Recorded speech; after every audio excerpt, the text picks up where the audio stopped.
Guys, मेरे channel पे आप लोगों का स्वागत है। आज हम लोग देखने वाले इस वीडियो में टॉप 200 मतलब 200 प्लस जीके का मोस्ट रिपीटेड क्वेश्चन, जो कि हर एग्जाम में बार बार ये रिपीट होने वाले क्वेश्चन है। वैसे क्वेश्चन को इसमें शामिल किया गया जो बार बार एग्जाम में किसी न किसी एग्जाम में बार बार पूछे जाने वाले प्रश्न है, चाहे रेलवे का एग्जाम हो, यूपीएससी, बीपीएससी या जितने भी स्टेट पीसीएस, या अभी एग्जाम होने वाला है बिहार का बीपीएससी टीआरई यानी बीपीएससी टीचर 4.0। ये सब एग्ज़ाम के लिए बहुत ही मुफीद होने वाला है, बहुत ही यूज़फुल होने वाला है। ये टॉप 200 प्लस क्वेश्चन है जो कि PYQ के फॉर्म में है, ठीक है। टॉप 200 प्लस जीके है जो कि मोस्ट रिपीटेड है। 200 प्लस लिखे यानी कि 200 से 250 या 300 के बीच में है। तो आइए हम लोग इसको स्टार्ट करते हैं। और जो जो लोग नए हैं वो लाइक और सब्सक्राइब कर दीजिएगा, ठीक है। और वीडियो आप लोग कैसा लगा ये कमेंट करके ज़रूर बताइएगा। तो आइए हम लोग शुरू करते हैं। फर्स्ट क्वेश्चन है, जीके का इंपॉर्टेंट क्वेश्चन है, ठीक है। फर्स्ट क्वेश्चन है, भारत का सिंह द्वार किसे कहा जाता है? तो कोलकाता को। भारत का सिंह द्वार किसे कहते हैं? तो कोलकाता को कहते हैं। भारत का धान का कटोरा किसे कहते हैं? तो छत्तीसगढ़ को। भारत का धान का कटोरा छत्तीसगढ़ को कहते हैं। पिंक सिटी के नाम से किसे जाना जाता है? पिंक सिटी के नाम से जयपुर को जाना जाता है। जयपुर किसकी राजधानी है? तो राजस्थान की राजधानी कहाँ है? जयपुर है। राजस्थान की राजधानी कहाँ है? जयपुर है। उसी को पिंक सिटी के नाम से जानते हैं, ठीक है। और हवा महल पूछेगा तो हवा महल कहाँ होगा आप लोग कमेंट करके बताइएगा, ठीक है। भारत का मैनचेस्टर किसे कहा था? भारत का मैनचेस्टर किसे कहते हैं? तो अहमदाबाद को। भारत का मैनचेस्टर किसे कहते हैं? अहमदाबाद को। अहमदाबाद। उत्तर भारत का मैनचेस्टर बोलेगा तो उत्तर भारत का मैनचेस्टर तो कानपुर। उत्तर भारत का मैनचेस्टर क्या होगा? तो कानपुर, याद रखना है, ठीक है। झीलों का नगर किसे कहते हैं? तो श्रीनगर को। झीलों का नगर किसे कहते हैं? तो ये श्रीनगर को कहते हैं, ठीक है। भारत का हृदय स्थल किसे कहते हैं? भारत का हार्ट भारत के हृदय स्थल किसे कहते हैं? तो मध्य प्रदेश को कहा जाता है। नेक्स्ट देखते हैं हम लोग, भारत का पेरिस किसे कहते हैं? तो इसको जयपुर कहते हैं। भारत का पेरिस किसे कहते हैं? जयपुर को कहते हैं। भारत का चीनी का कटोरा किसे कहता है? तो उत्तर प्रदेश को। उत्तर प्रदेश को भारत का चीनी का कटोरा कहा जाता है। क्यों जानते हैं आप लोग? सबसे ज़्यादा गन्ना है ना, गन्ना से क्या निकलता है? चीनी निकलता है। तो गन्ना सबसे ज़्यादा कहाँ पे होती है? तो उत्तर प्रदेश में होती है गन्ना की खेती, ठीक है। मंदिरों की पूर्ण भूमि किसे कहते हैं? तो ये तमिलनाडु को, ठीक है। मंदिरों के पूर्ण भूमि किसे कहेंगे? तो तमिलनाडु को कहते हैं। नेक्स्ट देखते हैं हम लोग, भारत के किस राज्य को मसालों का बगीचा कहा जाता है? तो केरल को। क्वेश्चन ये पूछेगा, ईश्वर का प्रयाग निवास स्थल कहाँ है? तो ये भी केरल होगा, ठीक है। देखते हैं हम लोग, धान की डलिया किसे कहते हैं? तो छत्तीसगढ़ को। धान की डलिया किसे कहते हैं? तो छत्तीसगढ़ को कहते हैं धान की डलिया, ठीक है। फलों की डलिया किसे कहते हैं? तो हिमाचल प्रदेश को। फलों की डलिया किसे कहते हैं? हिमाचल प्रदेश को कहते हैं। संतरों की राजधानी किसे कहते हैं? तो नागपुर को। नागपुर को हम लोग संतरों की राजधानी कहते हैं। भारत का बगीचा किसे कहते हैं? भारत का बगीचा गार्डन ऑफ इंडिया किसे कहते हैं? तो ये बेंगलोर को कहते हैं। भारत का बगीचा किसे कहते हैं? तो बेंगलोर कहते हैं। बेंगलोर को इलेक्ट्रॉनिक सिटी के भी नाम से भी हम लोग जानते हैं, ठीक है। महलों का शहर किसे कहते हैं? तो कोलकाता को। महलों का शहर किसे कहा जाता है? कोलकाता को कहा जाता है। कोलकाता की राजधानी कहाँ है? पश्चिम बंगाल की राजधानी कहाँ है? कोलकाता है, ठीक है। नेक्स्ट, जहाँ पे ममता बनर्जी की सरकार है।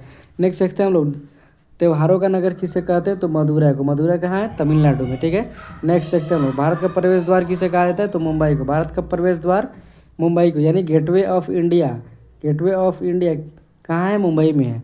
और इंडिया गेट पूछेगा तो नई दिल्ली में। नेक्स्ट देखते हैं हम लोग, मानव शरीर से जुड़े महत्वपूर्ण तथ्य हम लोग देखेंगे, जरूरी तथ्य, ठीक है। क्वेश्चन है लाल रक्त कण मतलब आरबीसी में होता है। आरबीसी में क्या होता है? अस्थि मज्जा में होता है। आरबीसी कहाँ होता है? Red blood cell. आरबीसी का निर्माण होता है अस्थि मज्जा में। आरबीसी का जीवन काल होता है कितना? 120 डेज, ठीक है। 120 डेज होता है। लाल रक्त कण का जीवन कितना होता है? वही आरबीसी का 120 दिन, मतलब 3 × 4 कितने मंथ होता है? तो 4 मंथ होता है। 120 दिन होता है आरबीसी का लाइफ ऑफ आरबीसी। अब हम लोग देखते हैं डब्ल्यूबीसी, वाइट ब्लड सेल यानी श्वेत रक्तकण का जीवन काल क्या होता है? 1 से 4 दिन का होता है। श्वेत डब्ल्यूबीसी का जीवन काल क्या होता है? 1 से 4 दिन होता है। नेक्स्ट हम लोग देखेंगे, श्वेत रक्तकण को कहा जाता है ल्यूकोसाइट। डब्ल्यूबीसी का अन्य नाम क्या है? ल्यूकोसाइट। डब्ल्यूबीसी का दूसरा नाम क्या हो जाएगा? तो ल्यूकोसाइट हो जाएगा, ठीक है। आरबीसी को, रेड ब्लड सेल को कहा जाता है क्या? इरिथ्रियोसाइट। इसका दूसरा नाम क्या है आरबीसी का? तो इरिथ्रियोसाइट कहते हैं, ठीक है। नेक्स्ट देखते हैं हम लोग, शरीर का ताप नियंत्रक किसे? हाइपोथैलेमस। हाइपोथैलेमस शरीर का ताप नियंत्रक क्या है? हाइपोथैलेमस। ये हम लोग के बॉडी के टेम्परेचर को कंट्रोल करता है। तो शरीर का ताप नियंत्रक क्या है? हाइपोथैलेमस। ठीक है। मनुष्य का सर्वदाता रक्त समूह क्या है? सर्वदाता मतलब डोनर। ओ निगेटिव को क्या कहते हैं? डोनर कहते हैं। ओ निगेटिव को क्या कहते हैं? डोनर। सबसे ज़्यादा डोनेट करता है कौन? ओ नेगेटिव वाला। ठीक है। अब अब सबसे ज़्यादा ये रिसिप्ट कौन करता है? मनुष्य की सर्वग्राही रक्त समूह मतलब यूनिवर्सल रिसेप्टर कौन है? तो ए बी है। ये कोई भी ब्लड है ना एक्सेप्ट कर लेता है, कोई भी ब्लड हो तो ये एक्सेप्ट कर लेता है ए बी। ठीक है। नेक्स्ट देखते हैं हम लोग, रक्तचाप ब्लड प्रेशर मापने की यंत्र को हम लोग क्या कहते हैं? तो स्फेग्नोमैनोमीटर कहते हैं। क्या कहते हैं उसको? स्फेग्नोमैनोमीटर कहते हैं। ठीक है। नेक्स्ट हम लोग देखते हैं ब्लड बैंक। ब्लड बैंक को कहते हैं क्या? स्प्लीन, प्लीहा, तिल्ली, इसी को कहा जाता है। ठीक है।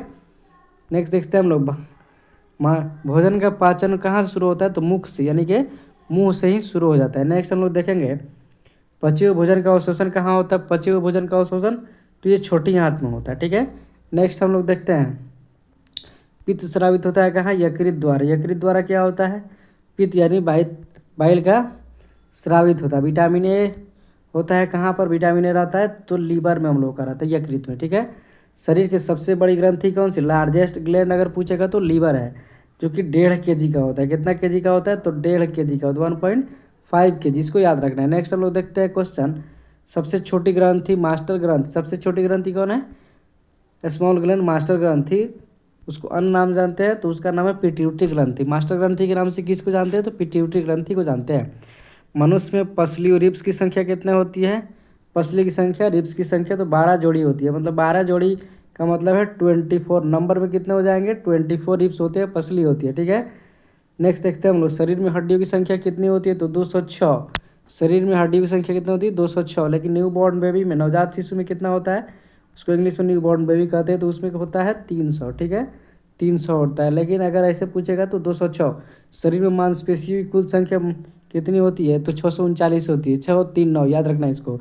शरीर में मांसपेशियों की संख्या कितनी होती है? तो 639 होती है। इसको याद रखना है। नेक्स्ट देखते हैं हम लोग, लार में पाया जाने वाला एंजाइम क्या है? तो ये टाइलिन है, जो कि हम लोग का लार में पाया जाता है। ठीक है।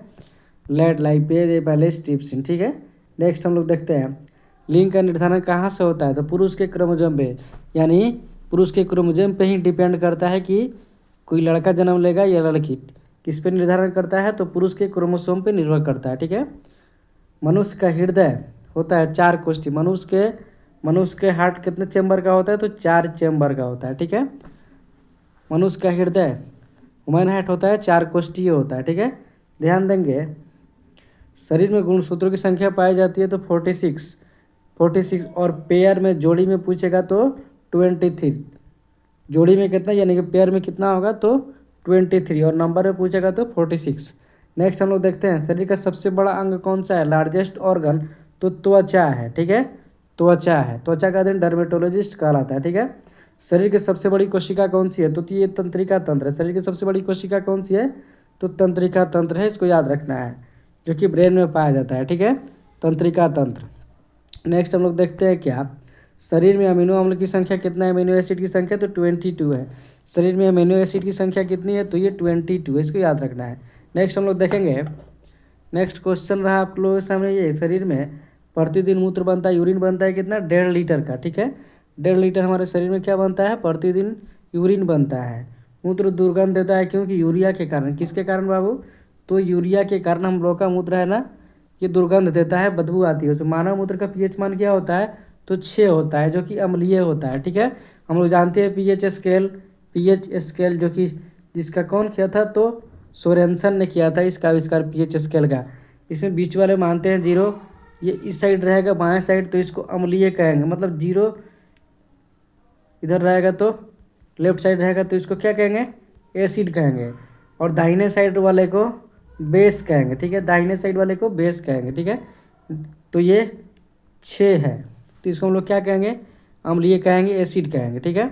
नेक्स्ट हम लोग देखेंगे 7 7 14 नहीं, ये 14 होता है। टोटल कितना होता है? पीएच स्केल नंबर में 14 होता है। ठीक है। ऐसे रहेगा, 0 से स्टार्ट होगा, 1 2 3 4 7 अगर आ जाएगा यहाँ तक तो ये न्यूट्रल होता है। ठीक है। 8 रहेगा, 9 रहेगा, 10 रहेगा, 11 12 13 14 तक रहता है। तो ये इधर 7 से प्लस जाएगा तो इसको क्या कहेंगे? बेस कहेंगे, और 7 से कम रहेगा तो एसिड कहेंगे, और बीच वाले पार्ट को न्यूट्रल कहेंगे, ठीक है। इस उदासीन कहते हैं हिंदी में। नेक्स्ट हम लोग देखते हैं क्वेश्चन, शरीर का सामान्य तापमान कितना होता है, तो 98.6 डिग्री फ़ारेनहाइट में, ठीक है। या डिग्री सेल्सियस में कितना होता है, 37, या केल्विन में अगर बोलिएगा तो 310 केल्विन का होता है। नेक्स्ट हम लोग देखते हैं क्वेश्चन क्या है, मानव शरीर में टिबिया नामक हड्डी पाई जाती है, तो पैर में टिबिया नामक हड्डी पाई जाती है, टिबिया, ठीक है, तो ये पैर में पाई जाती है। नेक्स्ट क्वेश्चन हम लोग देखेंगे, दांतों और हड्डियों की संरचना किसके लिए आवश्यक है, तो कैल्शियम और फास्फोरस के लिए। दांतों और हड्डियों की संरचना के लिए आवश्यक है कौन सा तत्व, तो कैल्शियम और फास्फोरस है। नेक्स्ट हम लोग देखेंगे, रुधिर को थक्का बनाने में सहायक होता है क्या, प्लेटलेट, है ना। रुधिर को थक्का बनाने में, जमने में कौन सहायता करता है, तो प्लेटलेट सहायता करता है। नेक्स्ट हम लोग देखेंगे, मस्तिष्क तथा सिर का अध्ययन को हम लोग क्या कहते हैं, फ्रेनोलॉजी कहते हैं। मस्तिष्क तथा सिर के अध्ययन को फ्रेनोलॉजी कहते हैं, ठीक है, याद रखना है इसको। नेक्स्ट देखते हैं हम लोग, श्वसन के दौरान सर्वाधिक मात्रा में ली गई गैस, तो नाइट्रोजन। हम लोग जानते हैं वायुमंडल में कितना, हमारे इन्वायरमेंट में नाइट्रोजन कितना परसेंट है, तो 78% है, और ऑक्सीजन बोलेगा तो 21% है, बाकी अन्य गैस हैं, ठीक है, इसको याद रखना है। जीवाश्म कौन सा होता है, तो साइकस होता है। जीवाश्म कौन सा होता है, तो ये साइकस होता है, इसको याद रखना है। मिनीमाता रोग किसके कारण होता है, तो जल में मरकरी के प्रदूषण से। मिनीमाता रोग किसके कारण होता है, तो जल में मरकरी के प्रदूषण से, हम लोग इसको याद रखेंगे। नेक्स्ट हम लोग देखते हैं, मानव त्वचा, ह्यूमन स्किन का अध्ययन करने वाला विज्ञान कहलाता है, क्या कहलाता है ये, देखें, डर्मेटोलॉजी क्या कहते हैं, त्वचा स्किन का अध्ययन क्या कहलाता है, डर्मेटोलॉजी कहलाता है, और जो इसका होता है उसको डर्मेटोलॉजिस्ट कहते हैं। नेक्स्ट हम लोग देखेंगे, कीड़ों का अध्ययन करने वाले विज्ञान को हम लोग क्या कहलाता है, एंटोमोलॉजी मतलब कीट का अध्ययन या कीड़ों का अध्ययन कहलाता है। नेक्स्ट हम लोग देखेंगे, पित्त किस अंग के लिए, पित्त बाइल किस अंग के द्वारा पैदा किया जाता है, तो यकृत, लीवर के द्वारा, है ना, पित्त का निर्माण किया जाता है, प्रोड्यूस किया जाता है। नेक्स्ट हम लोग देखते हैं, मानव शरीर में रुधिर यानी कि ब्लड बैंक का कार्य कौन करता है, तो तिल्ली, स्प्लीन करता है, ठीक है। नेक्स्ट हम लोग देखेंगे, ये शरीर में हेमोग्लोबिन का कार्य क्या होता है, तो ऑक्सीजन का परिवहन करता है, ठीक है। हेमोग्लोबिन का काम क्या होता है, तो ऑक्सीजन का परिवहन करना होता है। नेक्स्ट हम लोग देखेंगे क्वेश्चन, हीमोग्लोबिन में क्या होता है, तो हीमोग्लोबिन में लोहा होता है, इसको इंग्लिश में क्या कहते हैं, फेरस कहते हैं, Fe लिखते हैं, ठीक है। तो हीमोग्लोबिन में क्या होता है, तो इसमें लोहा होता है। नेक्स्ट हम लोग देखेंगे, मानव शरीर में खून की उपस्थिति, किसकी उपस्थिति के कारण हम लोग का ब्लड नहीं जमता है, तो हिपेरिन के कारण। किसके कारण, हिपेरिन के कारण मानव शरीर का खून या ब्लड नहीं जमता है, तो हिपेरिन के कारण, ठीक है। नेक्स्ट हम लोग देखेंगे, रुधिर में प्लाज्मा, और रुधिर के प्लाज्मा में किसके द्वारा एंटीबॉडी का निर्माण होता है, तो लिम्फोसाइट का, ठीक है, लिम्फोसाइट के द्वारा, ठीक है। नेक्स्ट हम लोग देखेंगे, लाल रक्त कणिकाओं में यानी आरबीसी का शमशान या ग्रेवयार्ड किसको कहा जाता है, तो प्लीहा को कहा जाता है, स्प्लीन को कहा जाता है। लाल रक्त कणिकाओं में आरबीसी का शमशान, ग्रेवयार्ड ऑफ आरबीसी कहते हैं प्लीहा को, ठीक है। नेक्स्ट हम लोग देखेंगे, क्रेब्स चक्र में किसका संश्लेषण होता है, तो पायरुविक एसिड का, ठीक है। क्रेब्स चक्र में किसका संश्लेषण होता है, तो पायरुविक एसिड का होता है। नेक्स्ट हम लोग देखेंगे क्वेश्चन, मानव शरीर में यूरिया का निर्माण कहाँ होता है, तो यकृत में यानी कि लीवर में। यूरिया का निर्माण कहाँ होता है, तो यकृत में होता है। नेक्स्ट हम लोग देखेंगे, ये कि रक्त की अशुद्धियाँ किस अंग में जाकर छनती है, तो यानी कि किडनी में जाकर जितनी भी अशुद्धियाँ है वो जाकर छनती है। नेक्स्ट हम लोग देखेंगे, श्वसन की क्रिया कहाँ संपन्न होती है, तो माइटोकॉन्ड्रिया में। श्वसन की क्रिया कहाँ संपन्न होती है, तो माइटोकॉन्ड्रिया में संपन्न होती है। नेक्स्ट हम लोग देखेंगे, प्रमुख राजवंश और उनके संस्थापक देखेंगे, ठीक है। फर्स्ट है हर्यक वंश का संस्थापक कौन थे, बिंबिसार। हर्यक वंश का संस्थापक कौन थे, तो बिंबिसार थे। नंद वंश का कौन संस्थापक थे, तो इसका महापद्म नंद थे, ठीक है। नंद वंश का संस्थापक कौन थे, तो महापद्म नंद थे। चंद्रगुप्त मौर्य का कौन थे, मौर्य वंश का चंद्रगुप्त मौर्य थे, ठीक है। नेक्स्ट याद रखेंगे हम लोग, गुप्त वंश का कौन से थे, तो ये श्रीगुप्त थे। गुप्त वंश का संस्थापक कौन थे, तो ये श्रीगुप्त थे। पाल वंश का गोपाल थे। पाल वंश का संस्थापक क्या है, तो ये गोपाल थे, ठीक है। यहाँ भी पाल है, यहाँ भी पाल है, तो इसको गोपाल याद रखना है। कितना ईजी है ये। पाल वंश का संस्थापक गोपाल, इसको याद रखना है। नेक्स्ट हम लोग देखेंगे पल्लव वंश का संस्थापक कौन थे, तो सी विष्णु थे। पल्लव वंश का संस्थापक कौन थे, सी विष्णु थे। नेक्स्ट हम लोग देखेंगे राष्ट्रकूट वंश का कौन थे, तो ये दंती दुर्ग थे। राष्ट्रकूट वंश का संस्थापक कौन थे, तो ये दंती दुर्ग थे। नेक्स्ट हम लोग देखेंगे क्वेश्चन, ये चालुक्य वातापी वंश का कौन संस्थापक थे, तो पुलकेशिन प्रथम थे। चालुक्य वातापी वंश का संस्थापक पुलकेशिन प्रथम थे। नेक्स्ट हम लोग देखेंगे ये चालुक्य कल्याणी वंश के संस्थापक तैलव द्वितीय थे। ठीक है, चालुक्य या कल्याणी वंश के संस्थापक कौन थे, तैलव द्वितीय थे। चोल वंश का ये संस्थापक कौन थे, तो विजयालय थे। चोल वंश के संस्थापक कौन थे, तो ये विजयालय थे। नेक्स्ट हम लोग देखेंगे क्वेश्चन, सेन वंश का संस्थापक कौन थे, तो सामंत सेन थे। सेन वंश का संस्थापक कौन थे, सेन वंश का, तो ये सामंत सेन थे। नेक्स्ट हम लोग देखेंगे गुर्जर प्रतिहार वंश के संस्थापक कौन थे, तो ये हरिश्चंद्र या नागभट्ट थे। नेक्स्ट हम लोग देखते हैं चौहान वंश का संस्थापक कौन थे, तो ये वासुदेव थे। चौहान वंश का संस्थापक कौन थे, तो ये वासुदेव थे। नेक्स्ट हम लोग देखते हैं चंदेल वंश के संस्थापक कौन थे, तो ये नन्नुक याद रखना है। चंदेल वंश का संस्थापक कौन थे, तो ये नन्नुक थे। गुलाम वंश का संस्थापक कौन थे, तो कुतुबुद्दीन ऐबक। गुल खिले तो सांस लो याद ही होगा। तो गुलाम वंश के संस्थापक कौन थे, तो ये कुतुबुद्दीन ऐबक थे। नेक्स्ट हम लोग देखते हैं क्या, खिलजी वंश के संस्थापक कौन थे, तो ये जलालुद्दीन खिलजी थे। जलालुद्दीन फिरोज खिलजी। खिलजी वंश के संस्थापक कौन थे, तो ये जलालुद्दीन खिलजी फिरोज खिलजी थे। तुगलक वंश के संस्थापक कौन थे, तो ये गयासुद्दीन तुगलक थे। तुगलक वंश के संस्थापक कौन थे, तो ये गयासुद्दीन तुगलक थे। सैयद वंश के संस्थापक कौन थे, तो ये खिज्र खान थे। सैयद वंश के संस्थापक कौन थे, तो ये खिज्र खान थे। लोधी वंश के संस्थापक कौन थे, तो ये बहलोल लोधी या बकलोल लोधी थे। बकलोल लोधी नहीं कह सकते हैं। लोधी वंश के संस्थापक कौन थे, तो ये बहलोल लोधी थे। नेक्स्ट हम लोग देखते हैं विजयनगर साम्राज्य के स्थापक कौन थे। विजयनगर साम्राज्य के स्थापक, तो ये हरिहर एवं बुक्का थे। विजयनगर साम्राज्य के स्थापक कौन थे, तो हरिहर एवं बुक्का थे। नेक्स्ट हम लोग देखते हैं बहमनी साम्राज्य के स्थापक कौन थे। बहमनी साम्राज्य के संस्थापक, तो ये हसन गंगू थे। बहमनी साम्राज्य के संस्थापक कौन थे, तो ये हसन गंगू थे। मुगल वंश के संस्थापक कौन थे, तो ये बाबर थे। ठीक है, नेक्स्ट हम लोग देखेंगे इंडियन पॉलिटी का क्वेश्चन। इंडियन पॉलिटी का क्वेश्चन हम लोग देखने वाले हैं। ठीक है, आइए हम लोग शुरू करते हैं। 1935 के अधिनियम द्वारा स्थापित 1935 के अधिनियम द्वारा स्थापित संघ में अवशेष शक्तियों किसके द्वारा, गवर्नर जनरल के द्वारा। ठीक है, नेक्स्ट हम लोग देखेंगे क्वेश्चन, किस संवैधानिक अधिनियम में क्या है, ये अस्तित्व नहीं था, तो 1935। ठीक है, नेक्स्ट हम लोग देखेंगे, लगता है मिसप्रिंट क्वेश्चन है। नेक्स्ट हम लोग देखेंगे भारत में प्रांतीय स्वायत्तता का प्रवेश 1935 के भारत सरकार अधिनियम से हुआ। नेक्स्ट हम लोग देखते हैं क्या, भारत सरकार अधिनियम के अधीन एक संरक्षक न्यायालय का गठन किया जा सकता है, तो संघीय न्यायालय द्वारा।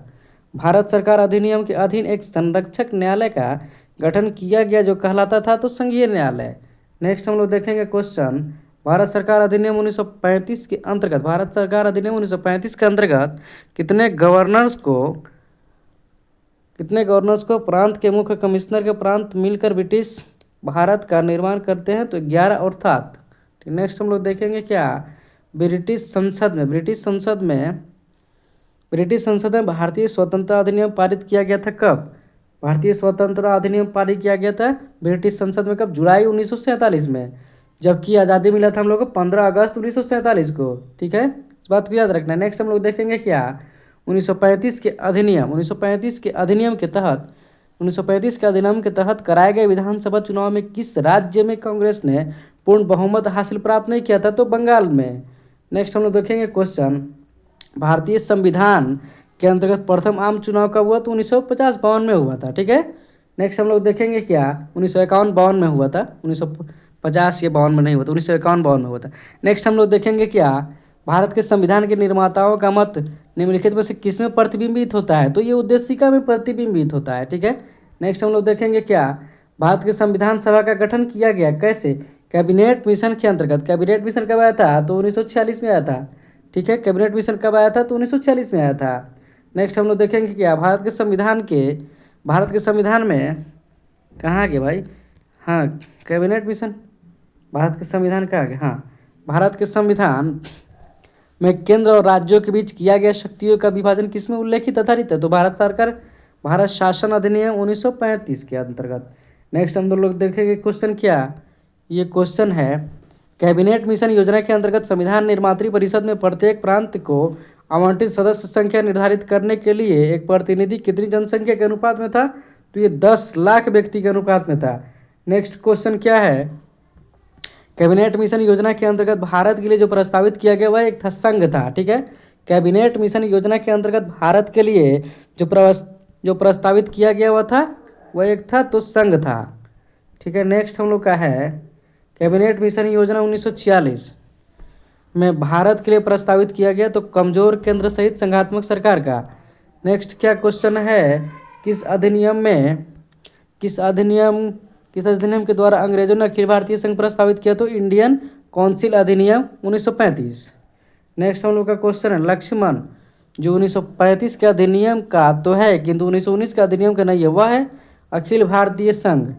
नेक्स्ट हम लोग का क्वेश्चन है राष्ट्रपति उपराष्ट्रपति के निर्वाचन में विवाद मामलों किसके द्वारा हल किया जाता है? तो ये सुप्रीम कोर्ट द्वारा, उच्चतम न्यायालय द्वारा। ठीक है, संविधान में मूल कर्तव्य को किस समिति की अनुशंसा पे शामिल किया गया? तो सरदार स्वर्ण सिंह समिति पे मूल कर्तव्य को शामिल किया गया सरदार स्वर्ण सिंह समिति पे।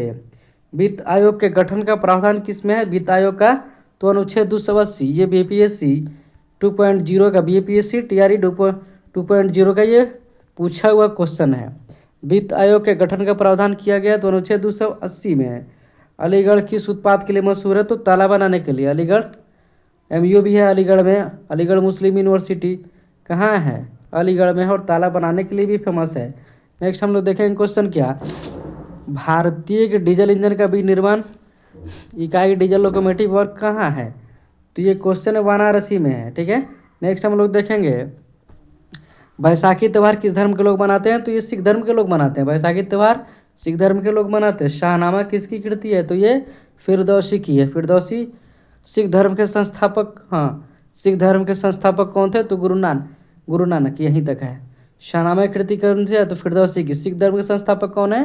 तो ये गुरु नानक है जो कि 1469 में उन्होंने किया था। ठीक है, भारत में सबसे पहले रेलगाड़ी कब चली थी? 16 अप्रैल 1853 को चली थी मुंबई से थाने के बीच, जो कि 34 किलोमीटर के रेंज में चली थी। ठीक है, मुंबई से थाने के बीच पहली बार 16 अप्रैल 1853 को चला था। भारत में सबसे लंबी सड़क कौन सी है? GT road, grand trunk road है जीटी रोड। ठीक है, नेक्स्ट हम लोग देखते हैं क्या, भारत का कौन सा शहर गुलाबी नगरी के नाम से जाना जाता है? पिंक सिटी यानी कि जयपुर को जाना जाता है। इनकलाब जिंदाबाद का नारा किसने दिया था? तो सरदार भगत सिंह ने नारा दिया था। ठीक है, नेक्स्ट हम लोग देखते हैं भारत के संविधान बनाने के लिए गठित संविधान सभा के अध्यक्ष थे कौन? संविधान बनाने के लिए संविधान सभा के अध्यक्ष कौन थे? तो ये राजेंद्र प्रसाद थे। और अस्थायी कौन थे? सच्चिदानंद सिन्हा थे। नेक्स्ट हम लोग देखेंगे अलीगढ़ किस उत्पाद के लिए मशहूर है? तो ये ताला बनाने के लिए मशहूर है। नेक्स्ट हम लोग देखेंगे ये भारतीय डीजल इंजन विनिर्माण की लोकोमोटिव कहाँ है? डीजल इंजन बनाने की, तो ये वाराणसी है। नेक्स्ट हम लोग देखेंगे क्वेश्चन क्या, बैसाखी त्यौहार किस धर्म के लोग मनाते हैं? तो सिख धर्म के लोग बैसाखी का त्यौहार मनाते हैं। देखिए नेक्स्ट क्वेश्चन है आरएफ का फुल फॉर्म क्या है? Railway reservation form. आरएफ का रेलवे रिजर्वेशन फॉर्म है। नेक्स्ट हम लोग देखते हैं भारत में भूमिगत रेल कहाँ चलती है? तो कोलकाता, दिल्ली और बेंगलुरु में चलती है। कोलकाता, दिल्ली और बेंगलुरु में चलती है भूमिगत रेल। नेक्स्ट देखते हैं भारत का सबसे व्यस्तम रेलवे स्टेशन कौन सा है? रेलवे स्टेशन तो ये लखनऊ का है। ठीक है, लखनऊ का सबसे व्यस्तम रेलवे स्टेशन है। मेट्रो मैन उपनाम से जाना जाता है किसको? तो ये श्रीधरन को जाना जाता है। मेट्रो मैन उपनाम से जाना जाता है किसको? तो ये श्रीधरन को जाना जाता है। रेलवे कोच फैक्ट्री RSF कहाँ स्थित है? तो ये कपूरथला में स्थित है। TTE का फुल फॉर्म क्या है? TTE का फुल फॉर्म क्या है देखते हैं हम लोग, travel ticket examiner, travelling ticket examiner. ठीक है, नेक्स्ट हम लोग देखते हैं इंडियन रेलवे का स्लोगन क्या है? तो life line of the nation. Indian railway का स्लोगन क्या है? तो ये life line of the nation है।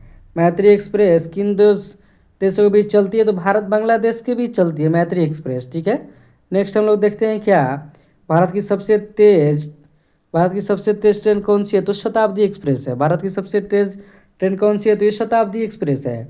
भारत का पहला कंप्यूटरीकृत आरक्षण कहाँ शुरू हुआ? तो नई दिल्ली में शुरू हुआ। ठीक है, नेक्स्ट हम लोग देखते हैं क्या, आरआरबी का फुल फॉर्म क्या है? तो रेलवे रिक्रूटमेंट बोर्ड है।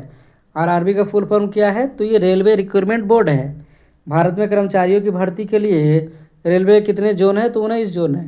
नेक्स्ट हम लोग देखते हैं क्या भारतीय रेलवे की स्थापना कब हुई? तो 16 अप्रैल 1853 को हुई। ठीक है, नेक्स्ट हम लोग देखेंगे भारत की पहली रेलवे सुरंग का नाम क्या है? तो ये पैरासिक रेलवे है। भारत में रेलवे लाइन बिछाने का श्रेय किससे प्राप्त है? रेलवे लाइन का तो लॉर्ड डलहौजी है। इन्होंने ही पहली बार ट्रेन चलाया था कब? 16 अप्रैल 1853 को मुंबई से थाने के बीच, जो कि 34 किलोमीटर के बीच में चला था। ठीक है, नेक्स्ट हम लोग देखेंगे क्या रेलवे बजट पेश करने वाला प्रथम भारतीय कौन थे? तो ये जॉन मथाई थे। रेलवे बजट पेश करने वाले प्रथम भारतीय कौन थे? तो ये जॉन मथाई थे।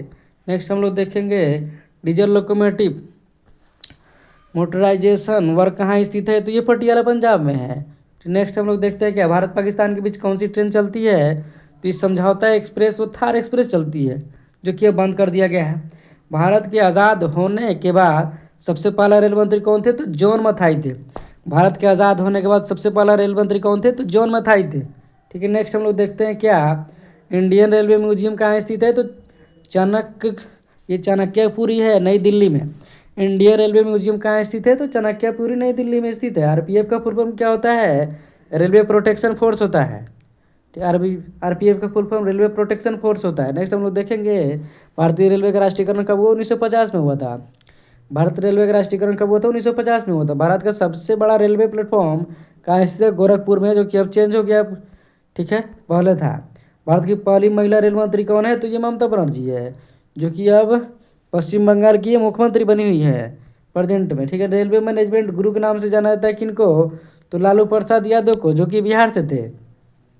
इंडियन रेलवे का विश्व में कौन सा स्थान है? तो इंडियन रेलवे का विश्व में दूसरा स्थान है।